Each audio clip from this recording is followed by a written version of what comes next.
saya Elsa akan menjelaskan sedikit tentang materi artikel. Artikel merupakan jenis tulisan yang berisi pendapat, gagasan, pikiran, atau kritik terhadap persoalan yang berkembang di masyarakat. Biasanya ditulis dengan bahasa ilmiah populer.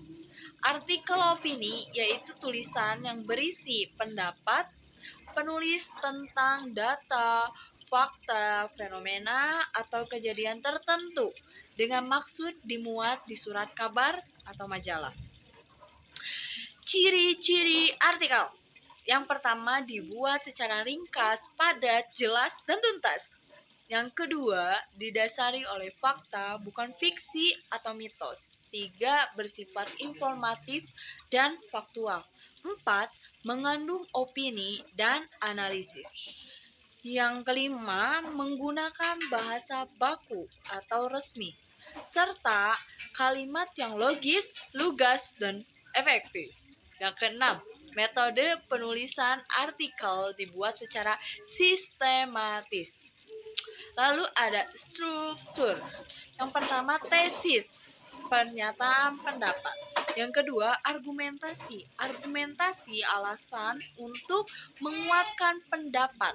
Argumentasi yang dikemukakan harus kuat, harus didukung dengan data dan fakta. Yang ketiga, pernyataan ulang, penegasan kembali pendapat yang telah dikemukakan. Jadi pembaca yakin dengan pandangan atau pendapat yang tadi disampaikan. Lalu ada kebahasaan. Yang pertama, menggunakan kata rujukan atau kata ganti yang menunjuk pada kata lain yang telah digunakan sebelumnya. Ada kata rujukan benda, kayak ini, itu, tersebut. Lalu ada kata rujukan tempat, di sini, di situ, di sana. Yang ketiga ada kata rujukan orang atau personal, dia, ia, beliau. Lalu ada penggunaan kosakata, keseluruhan kata atau pembendaharaan kata atau istilah yang mengacu pada konsep-konsep tertentu yang dimiliki seseorang. 3. Menggunakan konjungsi. Konjungsi kata penghubung. Nah, kata penghubung yang sering digunakan itu adalah konjungsi kronologis dan konjungsi kausalitas. Lalu penggunaan kata baku, kata yang sesuai dengan kaidah bahasa Indonesia. Yang kelima, ada menggunakan adverbia, kata yang memberikan keterangan pada verba, adjektiva, nomina, predikatif, atau kalimat. Ada adverbial frekuensi, contohnya jarang, sering, kadang-kadang, sesekali, 2 kali. Mengonstruksi artikel. Yang pertama ada pola pemecahan. Yang kedua, pola masalah dan pemecahannya. 3. Pola kronologi. 4. Pola pendapat dan alasan pemikiran. 5. Pola pembandingan. Mengevaluasi informasi dalam artikel. Yang pertama, fakta.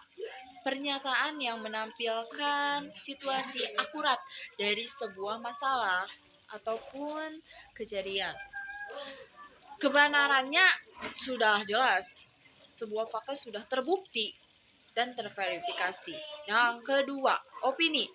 Pernyataan tentang suatu ide dan pikiran serta pendapat yang bersifat subjektif sehingga belum terbukti kebenarannya. Lalu opini. Pada gambar pertama, saya memilih gambar pertama. Temanya pendidikan. Jadi mencari ilmu sudah menjadi kewajiban. Namun masih terdapat kesenjangan dalam sistem pendidikan. Salah satunya dalam hal pergi ke sekolah. Seorang anak desa harus mempertaruhkan nyawanya hanya untuk menuntut ilmu. Seharusnya pemerintah memfasilitasi, mempermudah mereka untuk pergi ke sekolah dalam hal untuk menuntut ilmu. Karena masyarakat, mereka sudah mendapatkan hak untuk menuntut ilmu. Dengan pemerintah membangun jalan yang layak untuk mereka, maka mereka akan lebih mudah untuk menuntut ilmu. Sekian dari saya. Wassalamualaikum warahmatullahi wabarakatuh.